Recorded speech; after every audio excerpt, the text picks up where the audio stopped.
and welcome to LiCAS.news. I'm Shirley Benedictos and these are our headlines this week. More priests and nuns are joining the street protests in Myanmar as Pope Francis expressed solidarity with the people. The family of a kidnapped Catholic girl condemned action of Pakistani authorities. A new Vatican document stresses the urgency in the care for the elderly during the pandemic. The social action arm of the Church in the Philippines will work with government to address hunger. Pope Francis named a new archbishop for the Archdiocese of Karachi in Pakistan. A 400-year-old Spanish-Chinese dictionary was discovered in Manila. And now to our stories.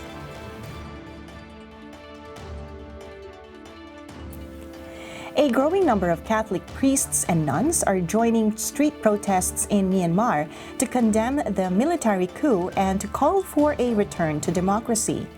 In the Diocese of Pathin, several priests, nuns, and seminarians were seen carrying placards to show support for the protesters.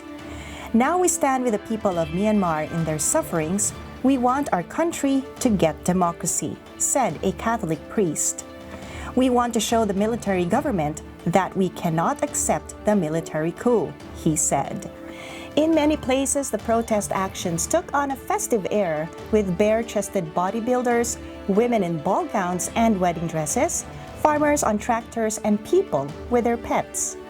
Thousands joined demonstrations in the main city of Yangon, while in the capital, Naypyidaw, hundreds of government workers marched in support of a growing civil disobedience campaign.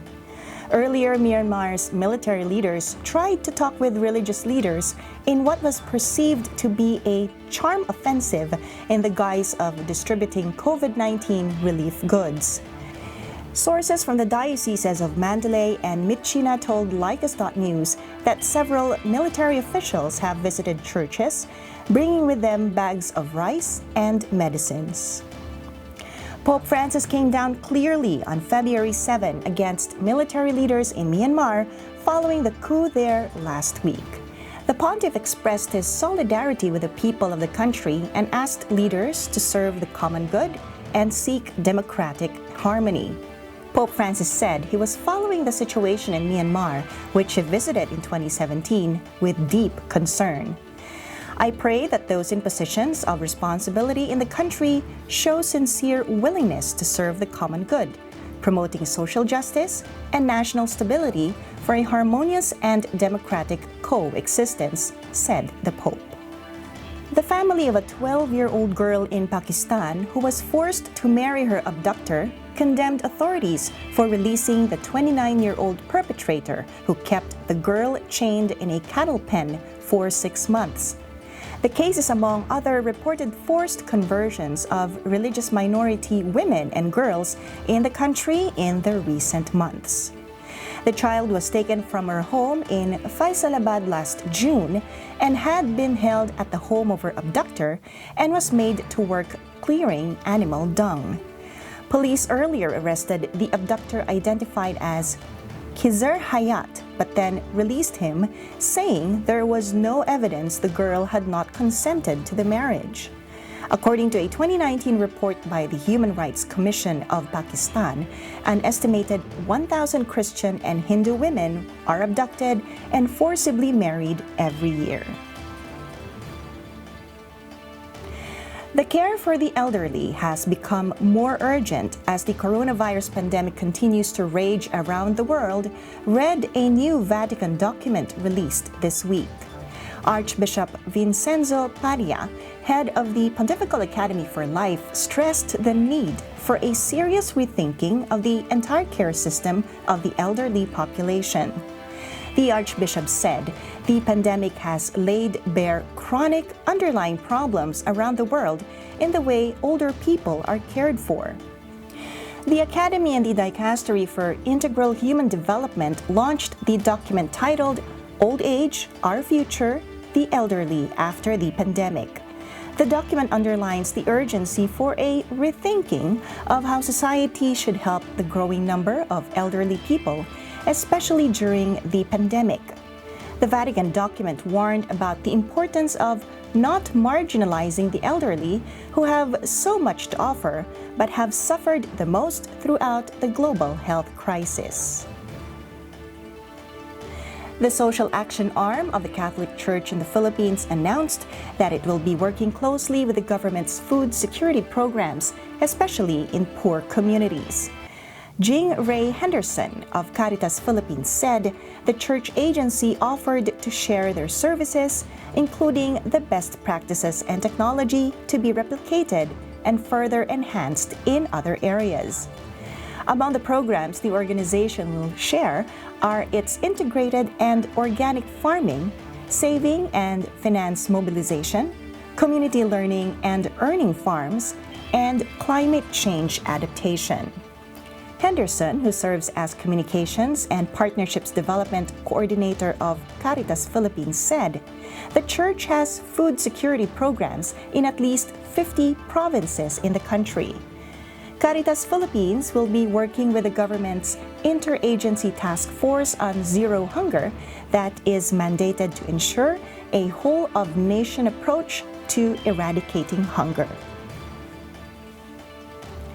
Pope Francis has named a new Archbishop of the Archdiocese of Karachi in Pakistan on February 11 after he accepted the resignation of Cardinal Joseph Coutts of Karachi.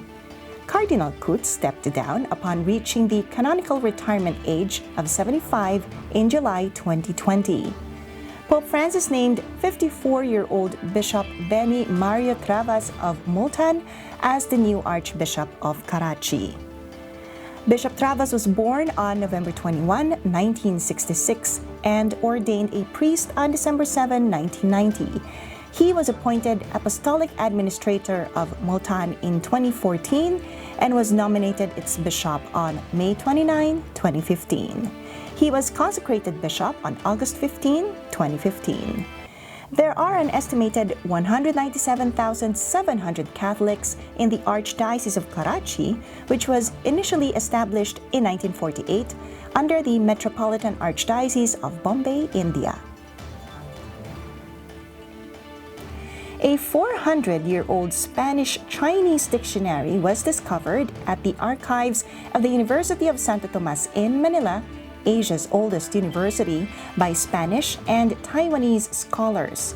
Scholars Fabio Yuchung Lee and Jose Luis Canio Ortigosa said they were impressed by the find, which consisted of 1,103 pages containing 27,000 vocabularies. The Diccionario Hispanico-Sinicum, described to be the world's oldest and largest Spanish-Chinese dictionary, was compared by the scholars to the Kangxi Dictionary. The Kangxi Dictionary was published in 1706 under the order of King Kangxi of the Qing Dynasty and was the standard Chinese dictionary in the 19th century. It has nearly 40,000 entries. The scholar said the Diccionario Hispanico-Sinicum is more diverse than the Kangxi Dictionary because it encompasses entries not only in Mandarin and Chinese characters, but also translations to Spanish, Hokkien, and Tagalog. Hokkien is the language widely used in Taiwan and Fujian province in the southeast of China. In the Philippines, many Filipino Chinese speak Fukien or Philippine Hokkien. And that's all for this week. I'm Shirley Benedictos for LiCAS.news, your independent Catholic news source in Asia. For more stories, visit our website and subscribe to our YouTube channel.